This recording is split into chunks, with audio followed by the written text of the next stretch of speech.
Nicola, thank you. It's always a delight to be with EMCC.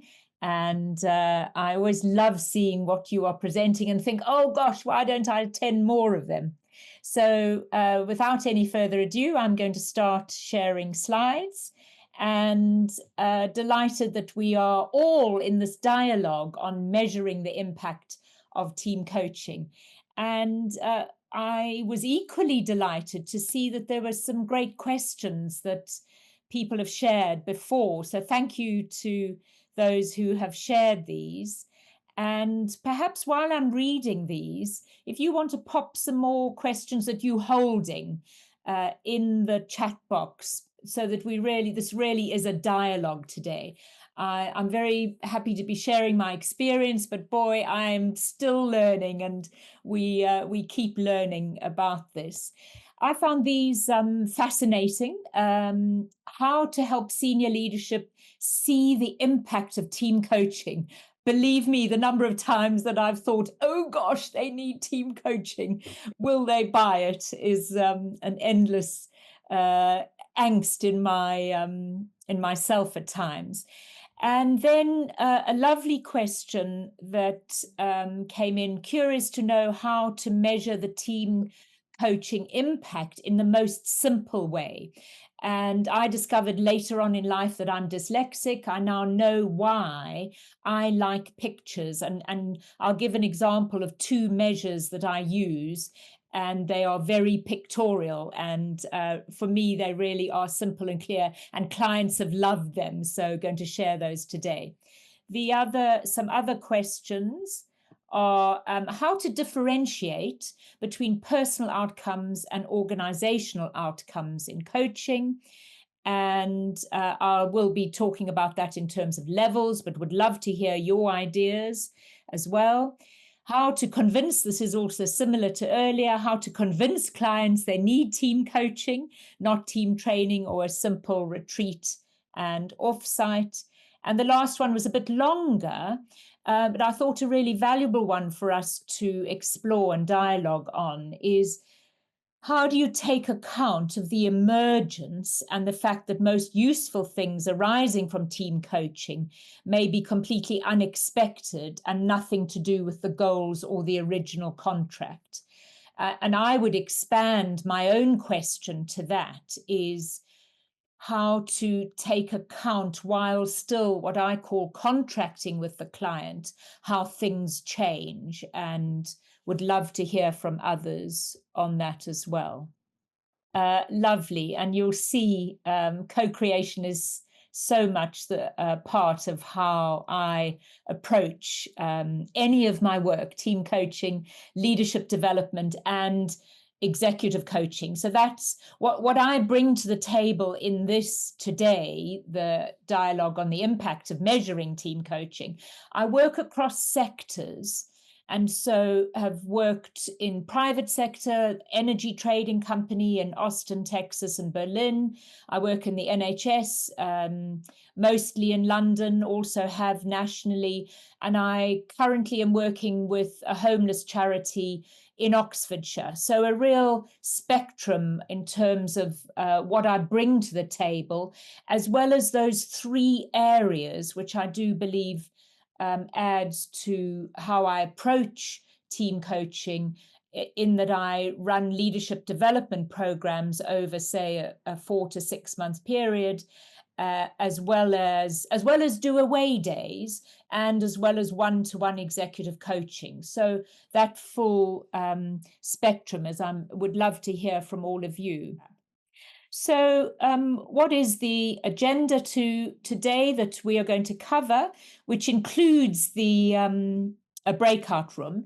So I'm going to give some background into the approach I take to team coaching, including the gurus that and a particular hero in my life, and then what measures, the quantitative and qualitative. And then we're going to go into a breakout room and share a question that we can all dialogue on together. And we will hopefully have a good time for that. So do continue to put your yes in if you would like to be in the breakout room. and then really encouraging you to keep putting those questions in the chat box. So looking at first, who are the gurus that I admire? And this is David Clutterbuck and Peter Hawkins, as well as Mian Chung Judge, who I've had the privilege of working for 10 years. And sadly, she has died now. And she gave me, I might find them in my Nepalese bells that I use when I am facilitating in any way. And what I thought we'd do is look specifically at what, and this is really just a drop in the ocean of the richness they bring. But I was particularly struck by David Clutterbuck's elements of his peril measure. And actually, and what is the peril measure? Was that he looks at purpose and motivation, external processes, systems and structures, relationships, and internal processes, systems and structures, learning and leadership. And what I really loved is that in his book, the questionnaire is at the back of the book. So really, so easily accessible and for us all to use. So in looking at the qualitative and quantitative measures, I've just, again, mentioned some. We could be looking at individual growth, looking at team dynamics and performance improvement. And in terms of the approach I take, what is really important to me is that actually I have measures that have got both that team dynamics and performance improvement. And I was delighted one day when a client said, Diane, you've improved our bottom line. And I went, yes, I'm going to quote you on that. Thank you. And that's sometimes a harder one, but it is so important for us.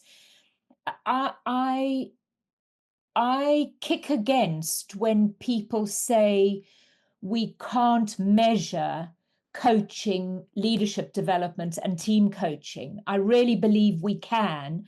And I take this mantle seriously, that we can show the world that we can do this and we can do this well. So in the quantitative, so really looking at those productivity metrics, is there revenue growth? And then we can bring in employee satisfaction. Of course, there are many other, and would love to hear what are some of the qualitative and quantitative measures. Do you mind popping in the chat box now? What are some of those that you might be using currently, or you curious about using? Another thing that's really important to me in terms of how I approach team coaching and any of my work is what I call the levels of the system. And this is what being another word for who I am is an OD consultant. I don't always use that. I tend to say I'm a team and leadership coach, and I'm a one-to-one executive coach. But what I'm paying attention to is individual, team level, department and organization. And this could go on to many different levels. And I always rename it depending on what is appropriate for the organization that I'm working in. And this alludes to a question somebody else asked earlier about how do you pay attention to personal growth as well as team and department growth. And I believe that this is really important, and I'll show you how I do this right from the beginning of how I work. Moving on and staying with how do I approach my work, I'm using an OD, an organization development approach. And I call this the listening, learning, action approach, or going slowly to go fast. And this fabulous book, which is a second edition before Mian was very ill for the last 10 years of her life. And she produced this book, Organization Development, a Practitioner's Guide for OD and HR. And can you see all my my notes in it. It's not a book that one would read from cover to cover, but it's a most wonderful resource that I'm always dipping into. And this is what I learned from her many years ago, and then made it my own. So I used to use this framework. What is the listening? And in that I set up a steering team, and I go into the discovery and the diagnostics phase and stage with a client. And then I go into the listening phase with the learning phase. So that initial one is the listening and the learning. And this afternoon, in fact, I've got a discovery call with a steering team. And I've just, by the way, had an email from the client saying, Diane, are you going to show this data in our workshop next week? And sometimes I do, sometimes we do gallery walks with the data. And what I know was behind the client's question was there was some pretty honest and revealing data in the discovery calls. And I was concerned. I always am when people are honest, and yet I value when they are honest. And that's what I'm trying to help a client often to get to. And it was actually some information about him and the way that he has been managing. And so I know that the call this afternoon at 4 o'clock is going to be a very sensitive learning call, and that I need to be handling that very sensitively. And this is why I go slowly in order to go fast. Because when I'm actually delivering, what I say to clients is that I need your voice to be paramount, the outcomes you are wanting. And what I'm doing is facilitating those outcomes. So for me, this going slowly to go fast, and I'd love to hear from others whether you do this as well. So in that learning phase is sharing the discovery with the steering team. At the same time, what I do is I share my possible design, and then we co-create. So Nicola, lovely that you say, and I know EMCC's approach is co-creation. And let's see how we can be doing that today as well. And it absolutely underpins how I'm working and how we work on a daily basis with clients.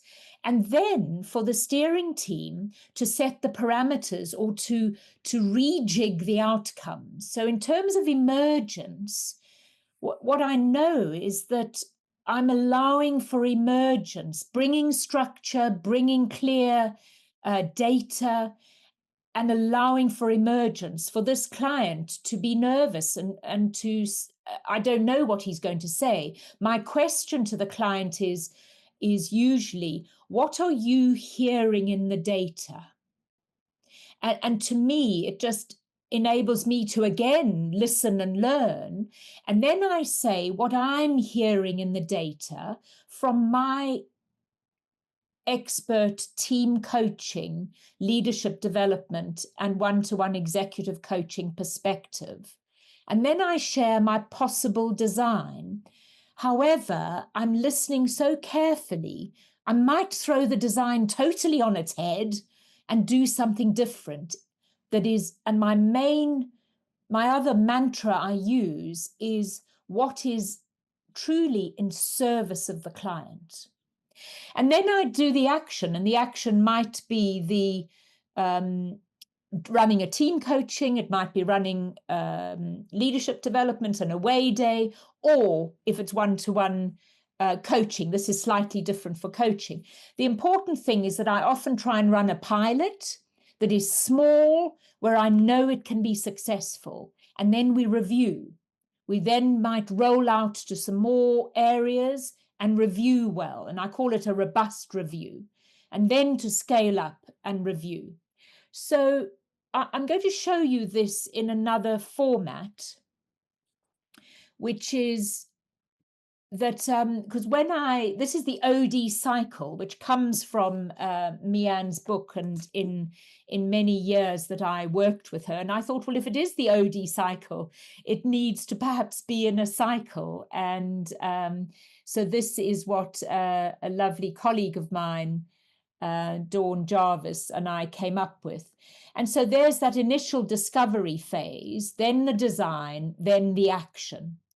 And that in the discovery, there's this gaining entry with the client, contracting well, and then that collecting data, which is both the qualitative and the quantitative data. I always include one-to-one calls as well as some sort of measure, and I'll give you a flavor of those measures. And then the collating of data. I have a very clear way and have a wonderful contribution that Ashleigh, as the operations coordinator, makes in this, in taking the discovery calls and the questionnaire data and putting it in a form that is easy. We use Canva and we share the data with the client, which is what happened this morning, and hence the client's email to say, are you sharing this next week? And I can, as I said earlier, I can hear his nervousness about it. So then feeding back and co-creating, as I said, this is simply another version of what's the previous slide I showed you, before taking the action. And whatever that action is with the client, and then evaluating and having a robust review. And I had a lovely experience recently. I've been working with an NHS trust in numerous different ways. And what I'm aware of in various organizations is sometimes that things can be in silos. And so one of the things I do that I build into the contracting so that there's no choice about costing later on, about saying, do you want to pay for a review? So I build into the costing a evaluation and review meeting with the client. And what I decided to do with this particular client was, because I'd been contracting directly with some leaders in the organization and not through the OD and HR department, I decided to collect all the work that I'd been doing and give an umbrella view and a summary of this work and feed it back to the HR and OD head, and whom I've worked closely with in the past as well. And as a result, she said, oh, Diane, could you please pitch for some more work and to work with the top senior 50 leaders? And I thought, yes, a good, robust review. Fantastic. I hadn't banked on that actually happening. And I learn constantly that doing a good evaluation and sharing it, and I've learned to not share it just in an email. And I actually wait and I say, let's set up a meeting. And sometimes, and Ashleigh and I chuckle sometimes we've had to wait 2 months before a review meeting has happened. And we know that it is valuable to say, let's have that review meeting. And then making a good ending so that there's a good end to whatever a piece of work is. Is it some team coaching and they perhaps want some more leadership development, or perhaps they want some individual one-to-one coaching, so that there is a clear end to that piece of work, that budget of work. And then is there a new piece before gaining entry, perhaps, for a new piece of work? Actually, when you said evaluation and reviewing, you mentioned the client, and then the question is, are you referring to the team leader or the sponsor or whatever, or are you referring to the whole team when you review in person the data with them? Yeah. Simone, two things that I'll mention here, and would be fabulous to hear from others as well. Number one is steering team, and number two is the crucial client. And the decision maker, perhaps. And so I'll use this afternoon as an example, and this is still in that learning phase, which is similar to a review. So the principles apply. I knew that there was some sensitive data that I had got in the discovery calls, and I've been working very closely with the chief executive, and the head of HR and the head of the delivery team in this organization. And I asked, could the chief exec be there? And I was asking it because I knew that I would have two people there. And what I value about the chief exec is he's just got this wonderful, calm approach of knowing the purpose of what they're doing and bringing his wisdom in a hugely collaborative way. And so back to that other point I made about a steering team, when I'm working with a client right at the beginning, I try and set up a steering team and have the crucial people. So number one, the client, and then I try and listen for who are the key the key champions in the organization. Who are the key things, the decision makers, the people that can make stuff happen. And so sometimes it's also an executive assistant who is, I know, is the one that follows through on the actions and makes sure that things happen in the organization. So Simone, so Simone, I'd like to ask you, what are you hearing in that and what strikes you? Well, I would say that's inspiring. So having a steering team and evaluating the data with the steering team, it makes sense. But anyway, I would also follow through with the whole team somehow. So to ask feedback from the whole team. But I like this approach, first of all, with the steering team and afterwards with the whole team. And Simone, I agree with you that actually that is valuable. And so at times I, depending on what the work is, try and see if that can be, because sometimes at the end of some work, I try and bring in more parts of the organization. And that might be a time when we show the before and the after data. So absolutely agree with you. If it can be with the whole team, fabulous. Another purpose behind the steering team, and it ties in with somebody's question earlier about how do you get sustainability in the organization? How do you get things to stick? And so that's why I work closely with the steering team to also ensure that, again, that how are things going to continue when I call it, I become invisible. So when I've made a good ending, how can I ensure that things continue? Are there any other comments that people want to make on this particular issue? Simone, a lovely question that you've brought. There are a couple of questions asking about how you maintain confidentiality when you are sharing data. Yeah, a hugely important one. And I'll add another question that clients ask me on this. And I'll give you a comment that a client gave after I'd done some data last year. So another question and comment that I've got to it that somebody made was, Diane, how are you going to get people to be honest? And to me, our use of self as consultants, coaches, whatever we are, is so vital. So in those discovery calls, and this is why I don't just use a quantitative measure. I almost every single time, even for a 1 day away day, try and do some discovery calls. And I review them. So I'll ask the client after the call, what's gone well in how I have run this call? And I am glad when I hear, Diane, your warm and relaxing approach has helped. And I use another guideline, which I got from Gwen Sterling, which was connection before content.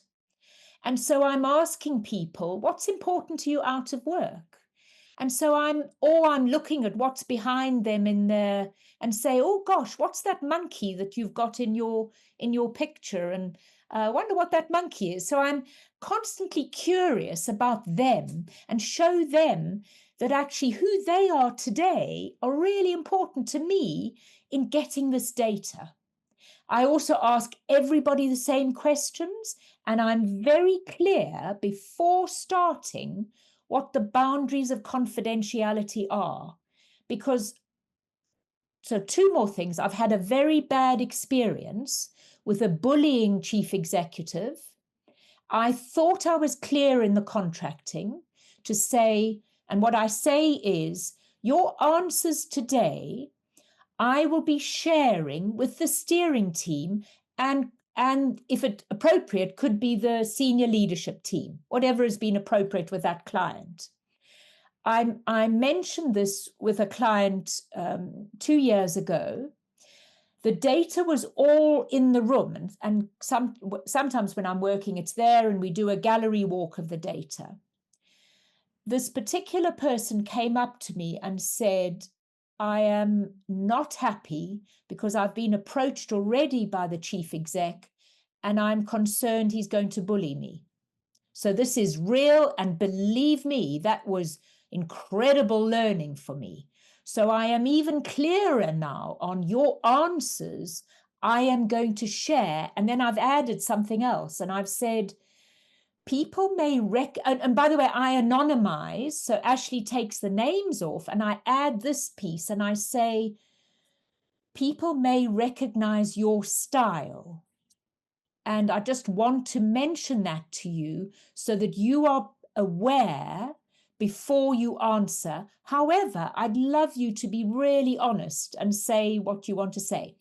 Second thing I'm going to say, and then I know Pearl has got her hand up, is to say, one of the delights for me was a client last year when I shared the data. She was the head of, she's the chief people officer, and she said, Diane, I've done many data gatherings in the organization, and the data you've collected has been the best data I've ever got.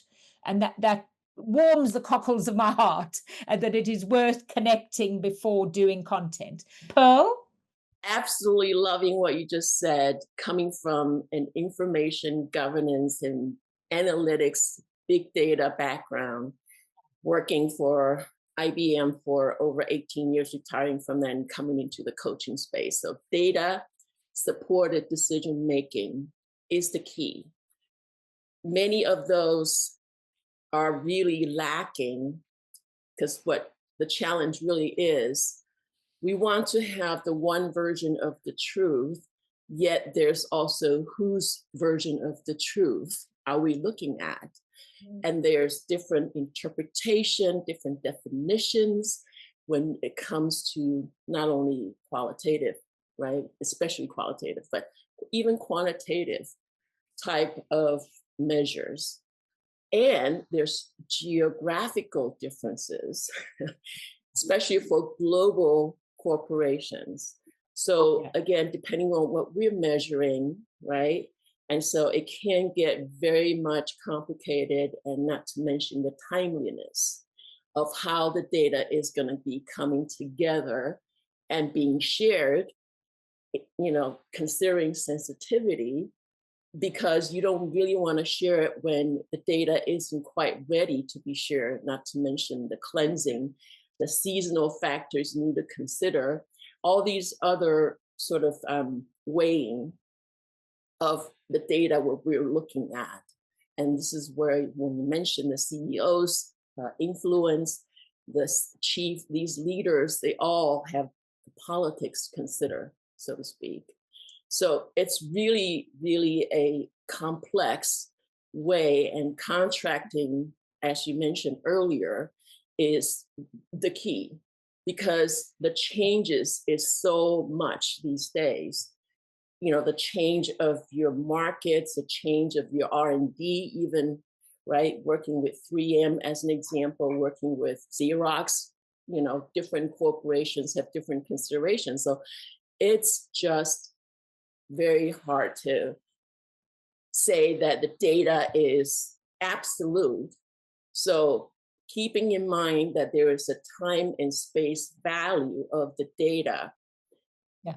And, given change is the only constant, right? So the data that was probably a lot more valid back in certain time may not be. So that's all the kind of considerations. We want to make sure we're not boiling the ocean, trying to analyze, and the data quality, once again, which is, again, tying to the time, value, and space. So all these analytics, gotta really keep in mind that we don't want to get stuck, right, in all the measurement. Because again, that's just a conversational piece. So people don't feel like that's absolute, oh my God, my job is gonna be jeopardized, right? Because hindsight is always 2020. And the whole key of coaching really is to getting to where we are. So I just wanted to call out, coming from an analytic space, with the computing. Yeah. And still. Oh, so can I say how delighted I am to hear you've got all that wonderful experience and you've become a coach. So what I didn't mention is I have a degree in statistics and psychology. And so and this is hence why I kick against the coaching, team coaching, leadership development is so fluffy, we can't measure it. And that's why I am absolutely passionate about us showing that we can bring measures, and the measures are qualitative as well as quantitative. I just want to pick up another point from what you've said. And I did this recently with a client in Austin, Texas, Berlin, and London, looked at how we could cut the data in different ways. And I only shared that with the senior leadership team. So I had, Simone, in terms of your question about steering team, I had steering team and senior leadership team as two places to go to. And so cut the data to show, for example, cut the data in terms of just senior leadership team and ask them carefully beforehand, do you want to see the data just about yourselves? Do you want to see the data given geography? Because the culture of this organization, you can imagine Austin, Texas, German, Berlin, and UK, London. There were 3 different flavors of culture, and it gave them a very interesting cut on the data. I kept it at senior leadership level and did not show all of that data to the rest of the organization, because the senior leadership team then made decisions based on that robust data. I want to give one more comment and then see if there are any other comments from people before we go on to some examples that I use. I do not analyze the data.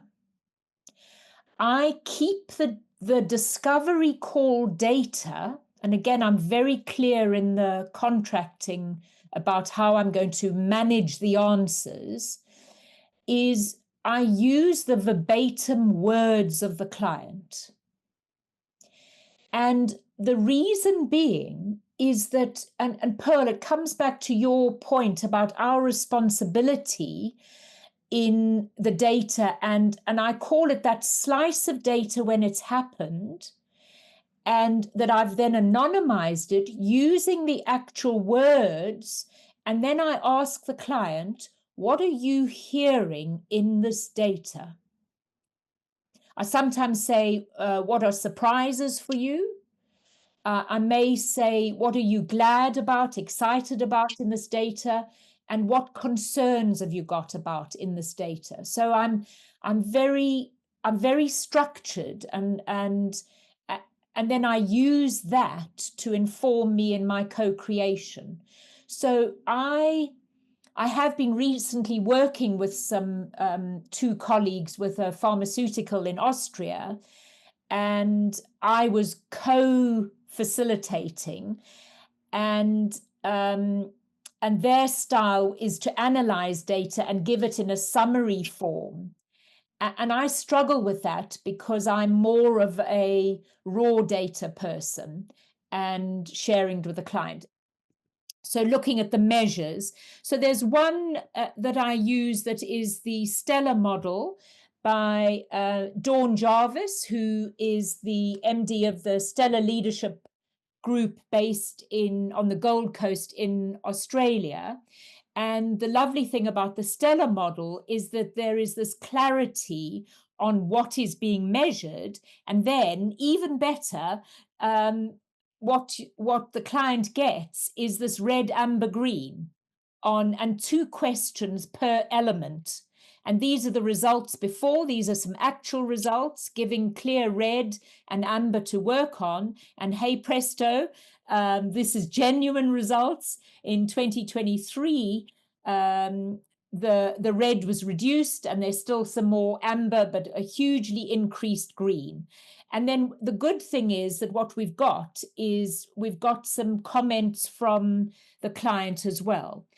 Another one that I am beginning to use and really excited about comes from Leading Well organization, and it's called the Well at Work, and Vanessa Fudge, who does present regularly, as does Dawn in the EMCC. And I'm not too sure why both of these measures are Australian based, but I'm particularly keen. And what I love about the particular Well at Work one is that it covers the well-being and the performance dynamic, and the elements that she gets in the summary here are looking at psychosocial safety, the leadership aspect, as well as the healthy dynamics within the organization. And what I love about it as well, and you know that my approach is looking at individual, team, as well as looking at, and so these are the measurement scale that she uses, the detracting, neutral, and enablers, and that's how the questions come out. And then this, for example, you also get the red, amber, and green, and this is on the psychosocial, you get it on each of this.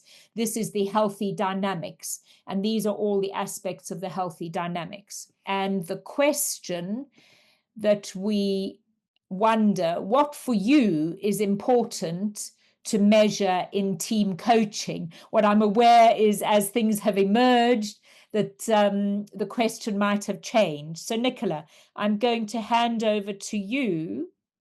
Thank you. I've put that question in the chat as well, so that you've all got it as you go away. What to you is important? What to you? I've got a typo. What to you is important to measure in team coaching?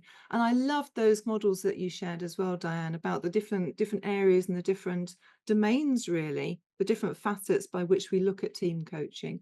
So really, while we're going to breakouts, have a chat about that. What kind of measurements are important to you? Nicola, thank you.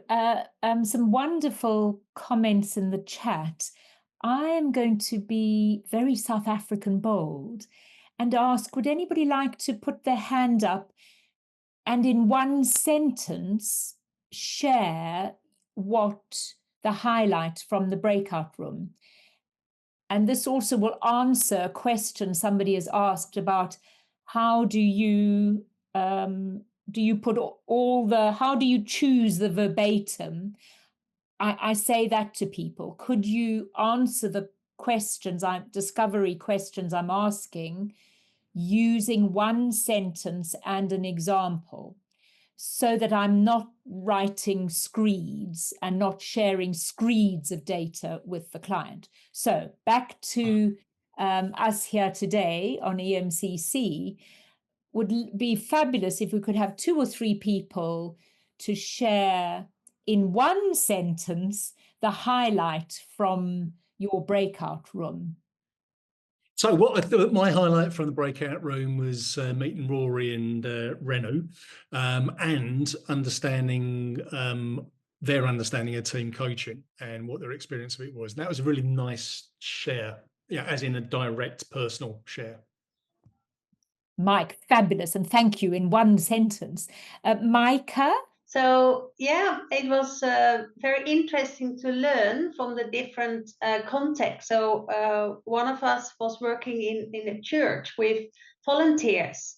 So it was very interesting to hear from her. And then Pearl was in our group also sharing from the big corporations how it worked, and I shared something about smaller scale-up tech organizations. So yeah, it was so interesting to learn the different contexts. Sorry, it's not one sentence.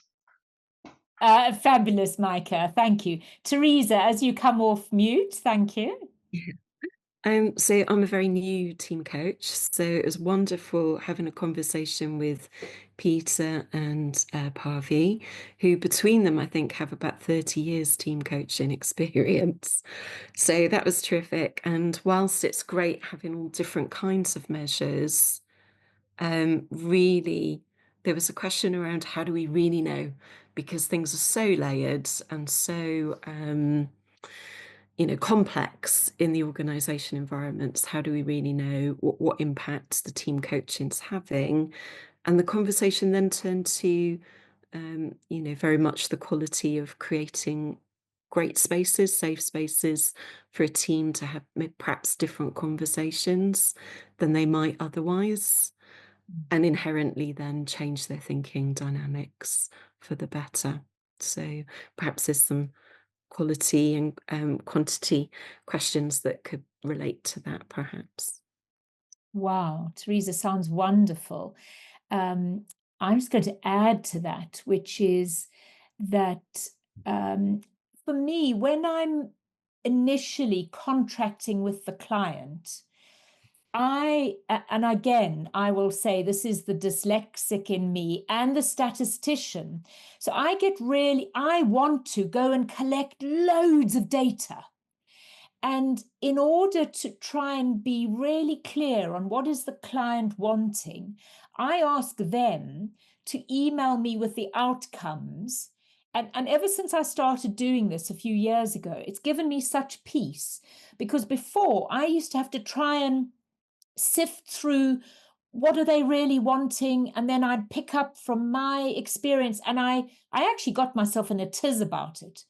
And so the calming thing for me has been when I finished that one of the many, and there's often many contracting meetings in the beginning, to say, do you know what I'd love is, could you pop those outcomes that we've discussed today and we would have been co-creating, pop them in an email. And I keep having that through the meeting with the client, and whatever we then go on, whatever emerges, we then go back to the outcomes and we allow for emergence as well. So it's not that we just, I don't stay stuck on that, because I really am work in an emergent way. However, I know my starting point. So one other comment I got from a client who had contracted for leadership development. I had also submitted a proposal for team coaching, because guess what? I thought they needed team coaching. And during one of the leadership development sessions, the chief exec said to me, Diane, again, you're stopping us just when the conversation gets interesting. And I said to him, my remit with you is to ensure that you are experiencing the same leadership development that the other 44 in the organization were going through. And if you want to continue those interesting conversations, I'd love to continue it with you, and that is team coaching. So I needed to name it very clearly with the client. This is what we're doing, this is the scope, what we've contracted for and you've budgeted for. If you want something else, that is team coaching. any other comments that people would like to make? Do raise your hand. Okay, so Nicola, over to you as we bring this session to a close. Diane, just before we go, I just wondered if I could ask you, what's impacted you from this session? Oh, I love the what's impacted me was Teresa. Thank you for your question, which said, why don't you ask what are you seeing and feeling? And so my learning is fab. Teresa, thank you for impacting my learning. I'm going to experiment, and at 4 o'clock this afternoon, Teresa, I'm going to try. And perhaps what I would say is I listen carefully to who the client is and what their modes are, and I'm going to experiment this afternoon and see how it lands. So do connect with me on LinkedIn. I would love to connect with more of you on LinkedIn, and would love to continue the conversation if you would like. Nicola, thank you for your extremely professional way in which you run these sessions. It's always a privilege, and I love coming to EMCC sessions and love speaking at them as well. Oh, well, Diane, thank you so much. Thank you so much. And I want to say thank you to Ashleigh as well. Do we still have Ashleigh? Yeah, looking at the screen here? You've all moved around. Ashleigh, what are you taking from this session?